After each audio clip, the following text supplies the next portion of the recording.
সুপ্রিয় দর্শক আসসালামু আলাইকুম। রিফা রান্নার রেসিপি থেকে সবাইকে স্বাগতম। আজ আমি আপনাদের সাথে শেয়ার করব টক ঝাল মিষ্টি কাঁচা আমের বার্মিজ আচার।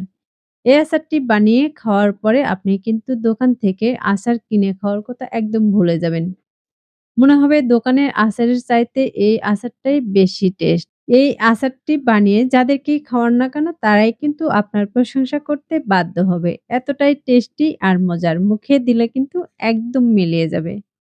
আশা করছি আমার আজকের রেসিপি আপনাদের কাছে অনেক ভালো লাগবে। তাহলে আর কথা না বাড়িয়ে চলুন রেসিপিটি একবার দেখে নেই। আজকের এই কাঁচা আমের আচারটি বানানোর জন্য আমি এখানে কিছুটা পরিমাণে আম নিয়েছি। আমগুলোকে প্রথমে খোসাটা ছাড়িয়ে আমি এরকম করে কেটে নিয়েছি। এবার এর ভিতর থেকে আমি এই বীজগুলোকে বের করে নিব। আজকের এই আমের আচারটি আপনাদেরকে আমি এমনভাবে তৈরি করে দেখাবো যা কোনো রকম রোদে শুকিয়ে নেওয়ার ঝামেলা ছাড়াই এই আচারটি তৈরি করে নিতে পারবেন। আমি এক করে কিন্তু সবগুলো এই আমের ভিতর থেকে এই বীজগুলোকে ফেলে নেব।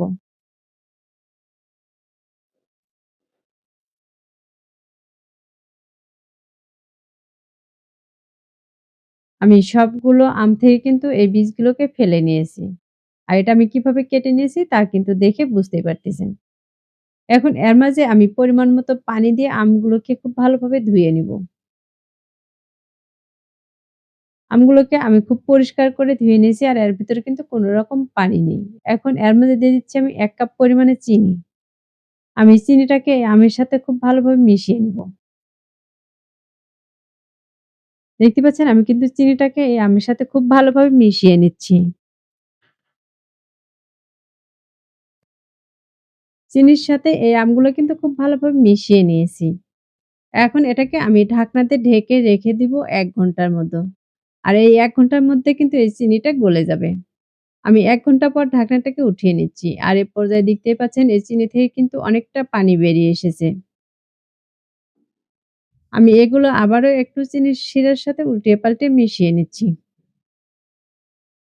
আর এই আচারটা তৈরি করার জন্য আমি একটি মসলা তৈরি করে নিব। তার জন্য চুলায় একটি ফ্রাই প্যান বসিয়ে কিছুটা গরম করে নিয়েছি। এখন এর মাঝে দিয়ে দিচ্ছি ৩ টি শুকনা মরিচ। ঝালটা আপনারা আপনাদের পছন্দ অনুযায়ী দিয়ে দিতে পারেন। আমি শুকনো মরিচটাকে ১ মিনিটের মতো ভেজে নিচ্ছি। আর ১ মিনিটের মতো ভাজার পরে শুকনো মরিচটা কিন্তু একটু কালারটা চেঞ্জ হয়ে এসেছে। এখন এর মধ্যে দিয়ে দিচ্ছি আমি ১/২ চা চামচ পাঁচফোড়ন। পাঁচফোড়নটাকেও আমি ১ মিনিটের মতো ভেজে নিব।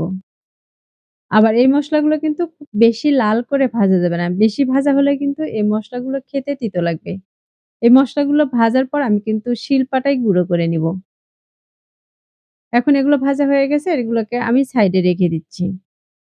আর এই কড়াইতেই আমি দিয়ে দিচ্ছি যে আমগুলো আমি চিনির মাঝিতে ভিজিয়ে রেখেছিলাম, সে আমগুলোকে আমি কড়াইতে নিয়ে নিয়েছি।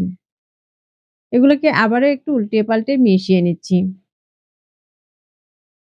এখন এর মধ্যে দিয়ে দিচ্ছি ১/২ চা চামচ লবণ, ১ চা চামচ লাল মরিচের গুঁড়া, হলুদের গুঁড়া দিয়ে দিচ্ছি সামান্য পরিমাণে।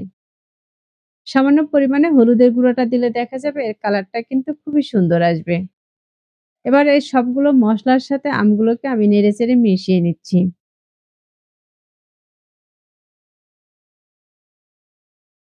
এখন এটাকে আমি ঢাকনাতে ঢেকে রাখবো ৫ মিনিটের মতো। আমি এই আমগুলো কিন্তু ৫ মিনিটের মতো জাল করে নিয়েছি। আর এ পর্যায়ে দেখতে পাচ্ছেন এই শিরাটা কিন্তু একদম ঘন হয়ে এসেছে। আপনারা যদি শিরাটা বেশি পরিমাণে রাখতে চান তাহলে কিন্তু এই পর্যায়ে নামিয়ে নিতে পারেন। আর এই পর্যায়ে দেখতেই পাচ্ছেন আমগুলো কিন্তু খুব ভালোভাবে সেদ্ধ হয়ে গেছে। এই আমগুলো কিন্তু সেদ্ধ হওয়ার পরেও গলে যায়নি। এখন যে মসলাটা আমি ভেজে রেখেছিলাম সেই মসলাটাকে আমি গুঁড়ো করে ১ চা চামচের মতো দিয়ে দিচ্ছি। দিয়ে এগুলো খুব ভালোভাবে উল্টিয়ে পাল্টে মিশিয়ে নিব।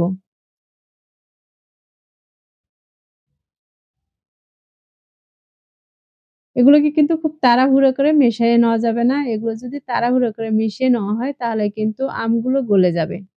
তখন কিন্তু দেখতেও ভালো লাগবে না আর খেতেও ভালো লাগবে না। এই আমগুলো কিন্তু অবশ্যই একটু আস্তে ধীরে ভালোভাবে মিশিয়ে নেওয়ার চেষ্টা করবেন। মসলাটাকে ভালোভাবে মিশিয়ে নিয়েছি আর এ পর্যায়ে কিন্তু চুলাটাকে অফ করে দিয়েছি। এখন এই আমগুলোকে আমি একটি বাটিতে উঠিয়ে নিচ্ছি। এই আমগুলো ওঠানোর পর দেখে কিন্তু বুঝতেই পারতেছেন এই আমের আচারটি দেখতে কতটা সুন্দর হয়েছে। এই আচারটি দেখতে যেমন লোভনীয় হয়েছে আর খেতেও কিন্তু তেমনই টেস্টি হয়েছে।